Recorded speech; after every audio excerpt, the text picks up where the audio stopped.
Bom dia, boa tarde, boa noite. Hoje são 4/7/2024, já são 9h06.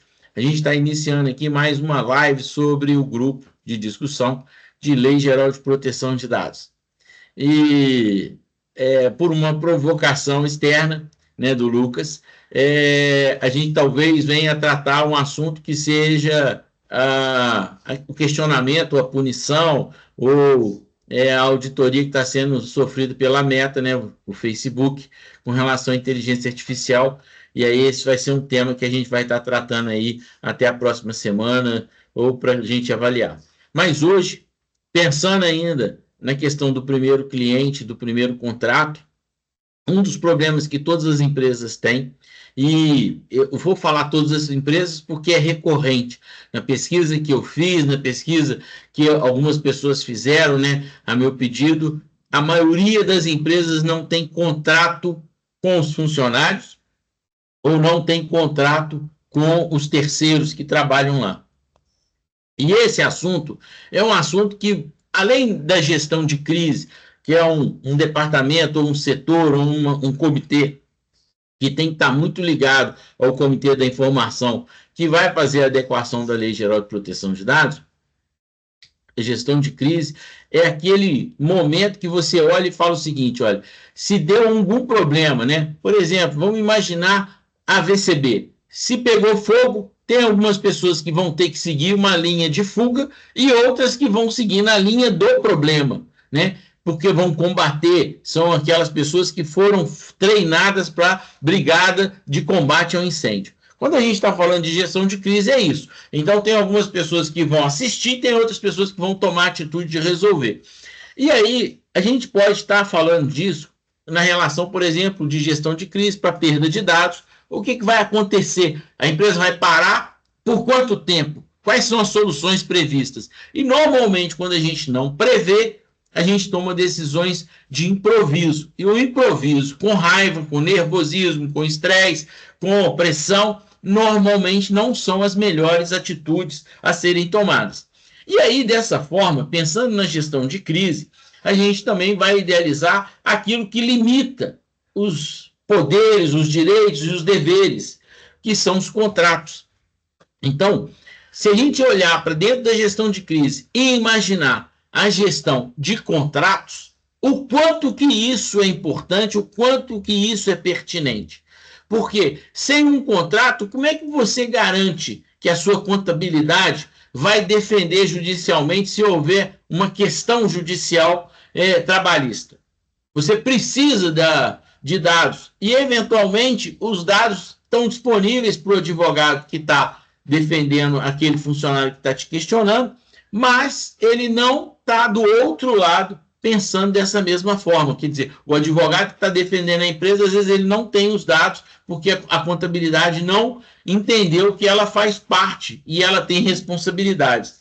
Quando a gente fala desse jeito, eu imagino, por exemplo, a medicina do trabalho, que hoje faz exames, e que o exame ele é exatamente propriedade do usuário, ou seja, do trabalhador.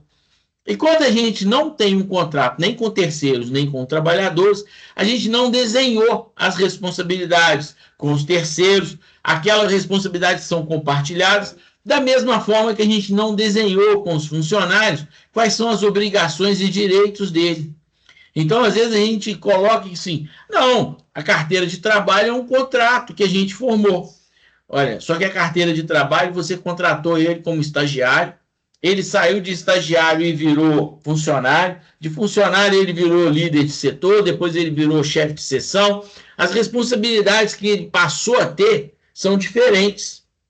E nessa condição de gestão de contrato, é um argumento que talvez a gente possa virar e falar o seguinte, a primeira versão da adequação à Lei Geral de Proteção de Dados é trabalhar a gestão de contratos das empresas para que elas possam, no mínimo, começar a entender que elas têm que se adequar às privacidades das pessoas, porque isso vai estar no contrato.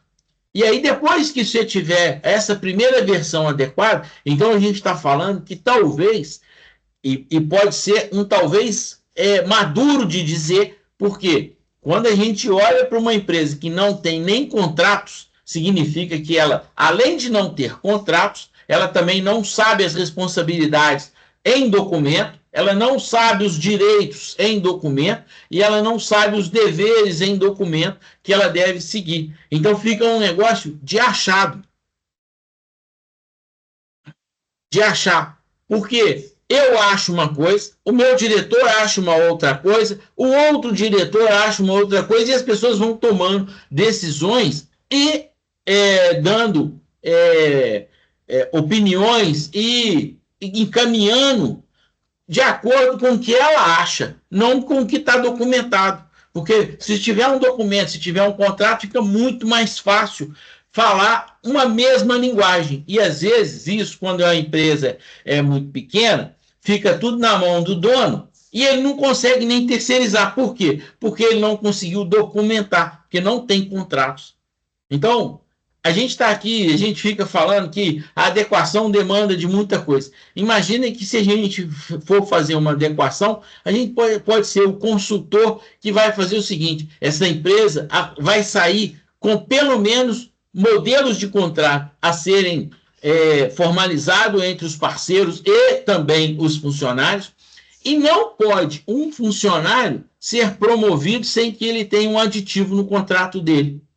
Ele pode até não trazer a carteira de trabalho. E olha que a carteira de trabalho dele agora é online. Mas ela, quando fala lá, ela fala só naquele título, né? Qual que é o título que ele vai ter? E a gente precisa de imaginar que precisa de ter muito mais. Então, precisa de ter um documento que fala, olha, a sua responsabilidade como chefe de seção é garantir que os funcionários utilizem EPI. Se eles não utilizam EPI e você não percebe isso, o quanto que você é responsável sobre essa condição, o quanto que você pode ser punido sem nem ter tido algum acidente. Então, a pessoa vai assumir um cargo, vai ter aumento de salário porque ela assumiu aquele cargo, ela tem que entender as responsabilidades novas que ela vai passar a ter. E, às vezes, essa é a argumentação que a gente precisa para falar da adequação. Então, a lei ela tem um enorme monstro de coisas a fazer, tem complexidade, mas não significa que na primeira adequação que você vai fazer, ela tem que estar no relatório final, falar o seguinte: olha, essa empresa está 100%. Você pode virar e falar o seguinte: olha, a adequação foi feita, a gente está concluindo aqui o período, a gente está deixando um punhado de deveres para que sejam feitos, mas a gente já fez, pelo menos entendeu o tamanho do risco que essa empresa está.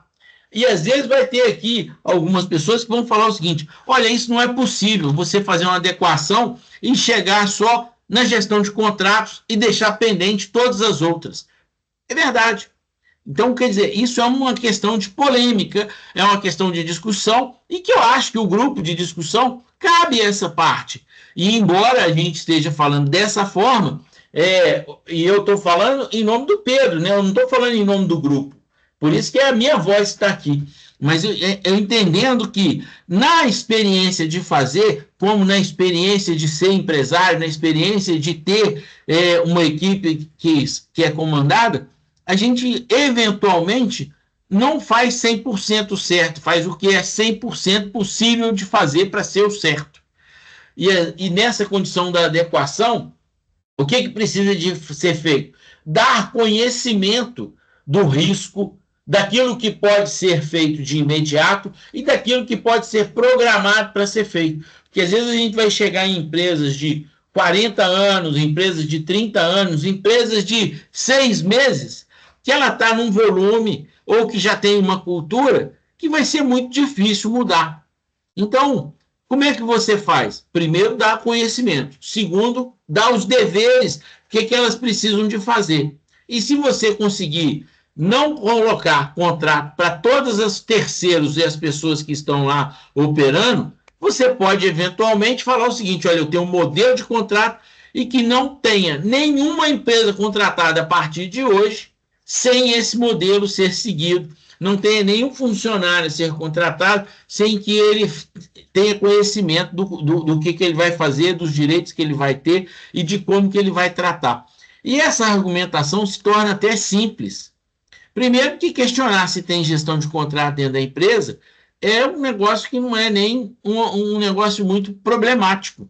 Por que não é problemático? Porque quando eu olho para a empresa, eu olho e falo o seguinte: será que todos os softwares estão licenciados? Será que tem backup?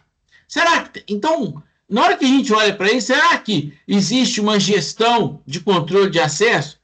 Então, tem questões de um network que a empresa não sabe nem dizer para onde que ela está indo. E quando ela não sabe nem dizer para onde que ela está indo, como é que ela vai devolver essa complexidade que está muito relacionado a uma TI madura, né? Uma TI que tenha firewall, uma TI que tenha controle de login, senha, uma credencial forte, uma TI que faça o backup como rotina e tenha teste de restore. E por que eu estou falando disso tudo? Porque essa parte de TI é a parte que às vezes o empresário usa, mas ele nem sabe como que é a caixa preta. Ele simplesmente fala o seguinte: olha, eu sei que tem lá um sistema, esse sistema emite as notas fiscais e gera os boletos para eu pagar. E aí, o que tem lá dentro? Não tem a menor ideia. O que o seu marketing faz com as ideias do que tem lá dentro? Não sei. Agora, se você perguntar para o empresário qual que é o contrato que ele tem com a medicina do trabalho, com a contabilidade, com o benefício que ele dá para os funcionários dele, ele vai falar que ele sabe que ele não tem o contrato. Então, nesse lugar, é um lugar que o empresário tem noção e tem, talvez, entendimento que existe um risco. Ele pode não saber o tamanho do risco, mas ele entende. Da mesma forma que se a gente virar e falar o seguinte: olha, vamos definir por contrato as funções da empresa e assim a condição de trabalho. Vai ter empresário que vai falar o seguinte: ah, eu prefiro não fazer isso, por quê? Porque meus funcionários têm múltiplas funções. Tá tudo certo, gente. Vai lá e define: olha, nessa empresa, a função disso, está no funcionário base. E aí o chefe de seção, qual que é a responsabilidade dele fazer que todo mundo siga isso? Se você conseguir escrever, você documentou até o que acontece. E aí o empresário vai falar o seguinte: olha, eu quero mudar um pouco isso, porque eu estou achando isso muito confuso. Então é melhor que cada um siga um pouco mais uma linha. Você tornou os processos melhores.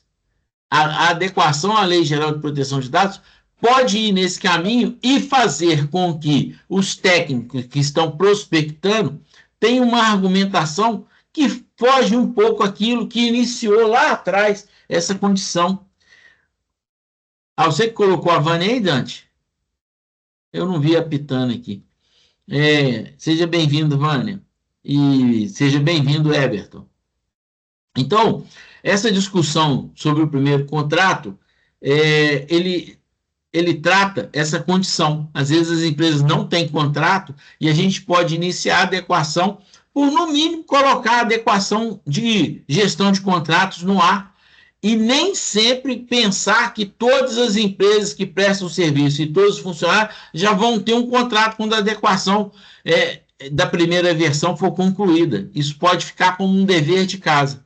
Então, o que a gente não pode é deixar que aquele conhecimento que a gente tem não esteja escrito no relatório, mas que a gente possa, eventualmente, estar fazendo um bom diagnóstico e um bom programa para que na versão 2 a adequação se torne um pouco mais complexa. E aí, lembrando, né, que a gente está aqui nessa parte da provocação e vou estar, junto com o Dante e com o Everton, fazendo um barulho para que a gente fale um pouco mais sobre o que está acontecendo com o Meta e Facebook nas próximas semanas.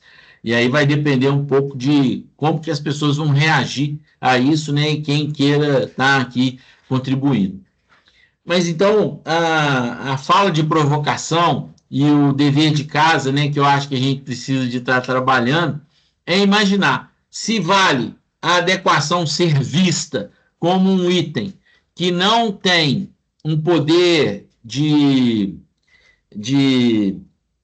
ser 100%, que ela pode ser, por exemplo, ser construída na versão 1 para que ela tenha a gestão de contratos, ou para que ela tenha a gestão de controle de acesso, para que ela tenha a gestão de contingência de dados, e que as coisas que não estão em condições de ser feitas naquele momento estejam alertadas que elas estão pendentes e que o risco é alto.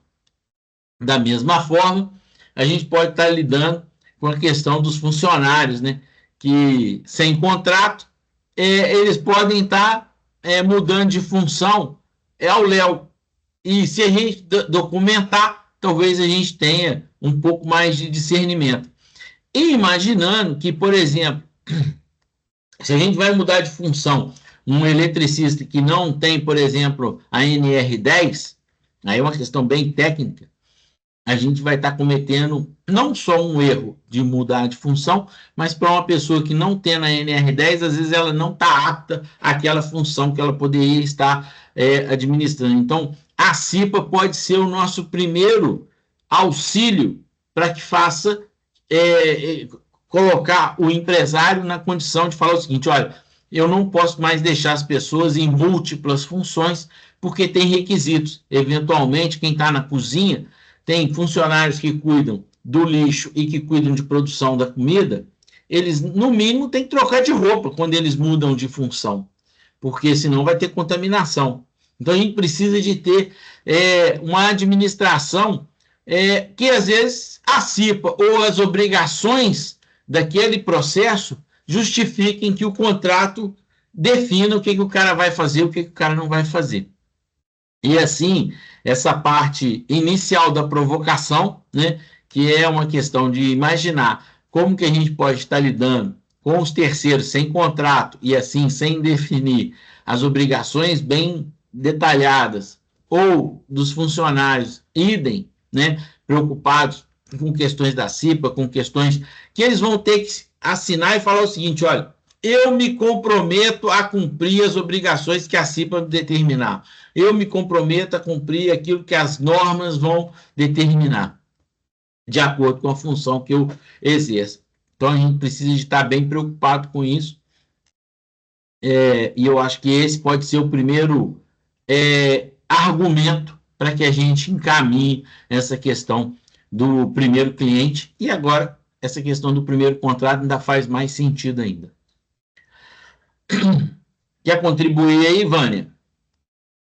Ou Everton? Não, tá mudo, Vânia. Eu estou dizendo que agora eu acabei de ser empossada na CIPA. Eu sou cipeira agora. Aí. Eu queria pedir desculpa, eu estou um pouco ausente, com um problema meio grave de doença na família, mas eu vou começar a voltar de novo. Tá certo. E a CIPA é um negócio importante junto com a Lei Geral de Proteção, porque ela já está bem estruturada, né? Além de ser muito importante, agora entrou uma situação que é a questão que hoje a CIPA é Comissão Interna de Prevenção de Acidentes e Assédio. Então, essa questão do assédio moral é uma das obrigações da CIPA e torna ainda mais necessária uma ligação direta com a proteção de dados, porque aí vai tratar de um lado muito sensível, que é a doença do trabalhador, é o adoecimento, é o problema do assédio. Então, não tem. Por lá vai se passar, vai ter que fazer um fluxo que leve, dê muita segurança para o colaborador, porque no caso de assédio, eles terem a quem se dirigir com a tranquilidade, né? Porque aqui no caso a gente até viu, acho que foi até por isso que me escolheram, porque na CIPAT eu acabei me manifestando, que uma empresa ganhou um prêmio porque ela colocou a caixinha de denúncia de assédio dentro do banheiro. Porque tem empresas que colocam fora, mas colocam uma câmera, entende? Gravando, entende? Então, é uma coisa que é muito confidencial e é muito melindrosa, né? Porque as pessoas sabem que a questão da denúncia de um assédio, de um problema desse, ele acaba gerando perseguição. E quando você pensa na CIPA, atrelada ao E-Social, que hoje você tem a obrigatoriedade de informar a questão dos adoecimentos, dos afastamentos e tudo aquilo que é sensível, não tem como a gente pensar na proteção de dados. Então, se antes a responsabilidade de passar essas informações era do setor de recursos humanos ou do departamento de pessoal, hoje o SESMIT ele tem essa obrigação de preencher esses dados do afastamento do colaborador, da questão das licenças, do adoecimento, do acidente de trabalho. Então, isso são coisas que são sensíveis entende? E não tem como você não pensar em proteção de dados e a questão da confidencialidade dessas informações. Vânia, essa condição que você está colocando da CIPA é um tema que a gente já tratou aqui no nosso debate, né? Eu não lembro qual foi o número, né, da edição, mas parece que a CIPA, a Lei Geral de Proteção não trouxe a CIPA, mas a CIPA vem trazendo para dentro de si alguns itens. E o de assédio, e aí ele fala de privacidade, né, e do adoecimento, né, de alma, né, que as pessoas acabam tendo por conta de bullying ou de pressão, né, que hoje, inclusive, está tão na moda brincar com isso, né, nos memes da internet, né, da rede social, do quanto que existe essa pressão do patrão para o funcionário. E aí, na hora que você olha para isso, você vira e fala o seguinte: tá bem convergente com o nosso assunto, porque se a CIPA vai se tornando um pouco mais ligada às condições dos dados tratados, né, ou do assédio, ou da privacidade, o quanto que a gente precisa de também aprender da CIPA para a gente usar esse argumento na adequação e, de repente, colocar que a CIPA vai se tornar a CIPA da informação, o I.CIPA. Eu já tenho até uma classificação para isso, porque se existe um acidente com as pessoas, pode existir um acidente com as pessoas porque o computador parou de funcionar e a pessoa não consegue trabalhar e aquilo vai adoecer ela do mesmo jeito que se ela tivesse tido um problema mecânico, né, físico, né? Eu achei assim, muito importante, eu acabei me manifestando quando teve esse CIPAT, porque o que eu percebo aqui, e isso acontece em muitas empresas, que a CIPA ela é constituída por ser uma obrigação, e não pela consciência da importância da questão de cuidar da saúde do colaborador no trabalho, de como lidar com isso. E lá eles colocaram assim, vários canais de denúncia. Né? Você pode ir na psicologia, pode ir na área de pessoal, pode ir no recursos humanos, pode ir na ouvidoria. E eu me manifestei por causa disso. Quando você tem vários canais para tratar de um assunto, você não vai em nenhum. É preciso ter um fluxo, entende, que lhe dê uma confiança dessa confidencialidade dos dados. E é isso que você colocou aí da questão da obrigação. A Lei Geral de Proteção de Dados criou uma obrigação, mas que as pessoas ainda não entendem como tanta obrigação. Já a CIPA já é maduro, que a obrigação vale e que as empresas precisam de se credenciar a ela. E aí, quer dizer, ter a CIPA é uma condição importante e obrigada. Ter a adequação à Lei Geral de Proteção de Dados também é obrigado, mas as pessoas ainda não estão maduras o suficiente. E às vezes a gente conectando a CIPA pode ser que essa função se torne um pouco mais importante. E até transformar os cipeiros em pessoas estrategicamente colocadas lá. Porque até então a gente vê muito chão de fábrica na CIPA e pouca diretoria na CIPA. E aí, por conta disso, se torna um setor menos qualificado. E se a gente começar a entender que ele faz parte do planejamento estratégico, ele se torna tão relevante quanto uma diretoria e passa a ter uma voz mais importante, não só de defesa dos funcionários, mas de transformar a empresa num lugar mais sério, mais robusto e menos sujeito a panes, né? Você imagina assim que a importância dessa área, porque assim, não a CIPA, mas a área de segurança do trabalho, ela cuida da pessoa que ainda nem é colaborador, quando ele faz o exame admissional, faz os periódicos, faz o demissional, entende? E ali naquele momento, se ela vai ser considerada apta ou inapta, é uma coisa que tem que passar, deveria passar só da informação do médico, que é o profissional de saúde que vai avaliar, e eu vejo que eles não têm cuidado com essa informação, elas circulam em vários setores, entendeu? Tanto a avaliação psicológica como a questão da avaliação médica. Então, a gente está levando para essa área de segurança do trabalho e para a CIPA essa consciência de que esse dado sensível, essa informação do colaborador, entende, ela está muito dentro de tudo que a gente tem que ter cuidado para cumprir a questão da proteção de dados na empresa, a legislação de proteção de dados. Aí coloca um pouco mais do que a gente estava falando aqui com relação à Lei Geral de Proteção de Dados. Quer dizer, a CIPA está 100% relacionada à medicina do trabalho, porque é justo que esteja. Eventualmente, para habilitar a um cargo, ela precisaria de estar fazendo um exame médico, e aquele exame médico, ele, naquele momento que é titular, o usuário, ele tem que, no mínimo, ter um laudo para falar se ele está apto ou não. E aí, quando não tem a privacidade sendo colocada, compartilha-se o exame, que é um algo indevido. Né? Então, são detalhes que a gente vira e começa a falar o seguinte, olha, a adequação da CIPA talvez seja até mais importante, né? Nesse primeiro modelo, né? Porque lá trata-se muito das informações e dados pessoais, né? Verdade. E eu pensando muito aqui, né? Porque foi semana passada a posse, e aí eu já criei entende? Tipo um jornal, ele vai sair todo mês, alguma coisa comunicando, inclusive sobre doenças e tudo, entende? Mas eu foquei muito, que é uma coisa que eu vejo muito da proteção de dados. Não tem como a coisa existir se você não criar uma cultura, entende? E para você criar uma cultura, você tem que falar quase todo dia disso. Então, e o seu jornal vai ser online ou vai ser offline?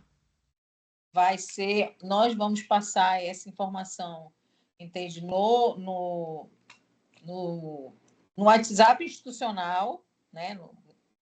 E vamos passar isso para todos os setores, entende? No intranet. Então vai ser online. Vai ser online. Legal. E bom. Esse tipo isso é quase que uma adequação à Lei Geral de Proteção de Dados, da transparência, né? Porque aqui as pessoas se candidatavam para ser cipeiros para ter estabilidade. Só. Entende? Mas a pessoa não sabia nem o que era uma CIPA. Eu vi gente agora nessa eleição pagando promessa na igreja por ter sido eleito cipeiro. Mas era muito voltada para se segurar. E não aquele compromisso de criar uma cultura de que a segurança das informações, a segurança da saúde, entende? E o colaborador, ele é importante. Eu cuidar, não só pagar o salário, mas cuidar que ele esteja bem, em condições de trabalhar e produzindo mais. Ainda agora eu vi você falar assim, que é tão importante que a pessoa pode estar numa função, está apta para aquela função, e quando ela vai para uma outra função, eu tenho que avaliar assim, o risco, entende? Tudo aquilo que vai mudar e verificar se essa pessoa tem a capacidade para isso. Inclusive de saúde, porque às vezes a exigência e o risco, e ela vai ficar sujeita a algum tipo de risco maior ou menor, eu tenho que avaliar isso, não é só promover ou passar a pessoa de um setor para o outro. Entende? Então, envolve tudo isso, envolve muita coisa, essa questão da... Verdade. Na semana passada, uma das discussões que o Everton propôs foi colocar as pessoas integradas através de uma gestão consultiva de atuar. E o que a gente está falando aqui hoje é exatamente isso, né? Você trouxe a parte da CIPA, mas a gente está falando aqui da gestão de contrato, que é um negócio que coloca todo mundo fácil na discussão. E a CIPA, idem, porque é um assunto conhecido. E corrobora com aquilo que o Everton colocou na semana passada, porque ele falou disso. Ele falou o seguinte, olha, a gente pode ser consultivo e colocar as pessoas com alertas para que elas virem e falem assim, olha, isso está faltando aqui, isso a gente pode estar precisando de contratar. E aí é uma questão importante a gente estar se posicionando, porque vem trazendo uma pauta que é um problema, né? A gente até discutiu aqui um pouco antes, né, no Café Digital, né, que a prosa é boa, com o Lucas. Essa questão de por que a gente vem falando tanto sobre o primeiro cliente e o primeiro contrato. Porque faz parte de ser técnico ir lá e se qualificar. Eu fiz o dever de casa, eu aprendi, mas isso não te vendeu. Como é que a gente vai se vender? Essa parte as pessoas não querem fazer. Elas têm dificuldade de fazer prospecção, elas têm dificuldade. E aí, eu acho que o Everton colocou uma questão boa, e é claro que na discussão a gente também teve um alerta, porque o Lucas, que está um pouco mais distante, né, mas sempre está aqui presente, né, e é um protagonista no grupo, ele colocou que a gente pode utilizar essa discussão da meta que coloca a NPD falando o seguinte: olha, eu estou fiscalizando, eu estou tomando conta, né? Igual ela fez lá com aquela empresa depois da denúncia, né? E aí ela tomou atitude, né? Aquela empresa que era uma empresa de prestador de serviço que estava vendendo base de dados. Então, toda vez que tem uma notícia colocando a NPD e agora tão em voga porque o Facebook é uma notícia quente, a gente pode estar fazendo um alerta. Esse tema ser um tema que acende de novo a Lei Geral de Proteção de Dados, mas eu acho que a gente hoje, ainda mais, deu mais um, né? A pauta do Everton, na semana passada, da gente ser consultivo, considerando essa parte não só de contrato, que é de fácil entendimento, mas a CIPA que você trouxe agora, e essa brincadeira do I.CIPA pode também ser uma argumentação fácil, né? Você concorda com isso, Everton? Tá mudo, tá o seu. Eu acho que mesmo você desmutando o seu som, eu acho que tem tido, de vez em quando, tem tido esse problema. Eu acho que vai ter que entrar pelo celular para que a sua voz consiga reverberar aqui. Ô, Dante, você que está aí nesse ambiente clean. Diga. Eu concordo com o posicionamento aí que você falou. Isso é uma tendência que vai aumentar nos próximos anos, né? Passando tudo de forma totalmente digital. Essa questão do assédio foi fantástico, de colocar a caixinha no banheiro e o cara ganhar o prêmio. Não vai ter como monitorar, né? Mesmo que se monitorar no banheiro é uma multa absurda, né? Então, parabéns mesmo a esse povo que pensou nisso, que foi inteligente demais e protegeu o denunciante. Cara, fantástico. E que está dentro dos conceitos da Lei Geral de Proteção de Dados, né? Sim, totalmente mesmo. Preservou a identidade, preservou tudo. Tá tudo certo. O cara merece o prêmio mesmo. Eu não sei se o Lucas está apto a falar aí, né? Ele está lá no escritório dele, mas se ele quiser estar colaborando aí, e principalmente nessa questão da CIPA, né? Que eu acho que é tão importante, e o Lucas agora ainda tem uma função extra, que ele agora trabalha no Intercind, ele tem uma parte do dia lá, e o Intercind é a sede, né, das indústrias moveleiras de Ubai, que faz a FEMUR, e que conecta com as indústrias com tanta riqueza, né? Porque a indústria é um lugar que a CIPA é presente, que existe muito EPI, e que talvez isso que a Vânia colocou, né, de sugerir que a caixa, tanto de sugestões quanto de assédio, seja colocado num lugar com tanta privacidade, né?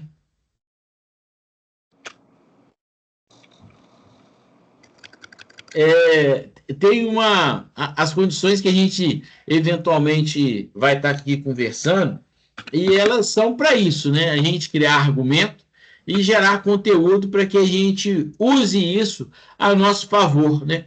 E principalmente nesse favor de vender, porque vender parece que não é uma atitude muito boa. O Lucas colocou aí no grupo aí que é sensacional a ideia, né, de colocar num ambiente tão protegido e com privacidade, né? Então, realmente, o banheiro é um lugar que, como disse o Dante, né? Qualquer assédio dentro do banheiro é sujeito a multa, né? Então, a carteirinha merece.